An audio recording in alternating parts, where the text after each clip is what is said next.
নিজেকেই মাঝে মাঝে চিনতে পারি না। চোখে আর আগের সেই উজ্জ্বলতা নেই।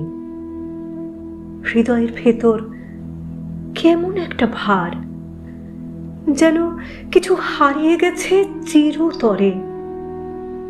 চুপচাপ থাকি, অথচ ভেতরে চলছে যুদ্ধ।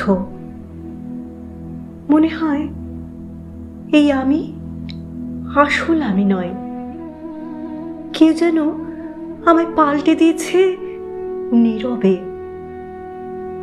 হয়তো সময়ের সাথে সাথে বদলে গেছি,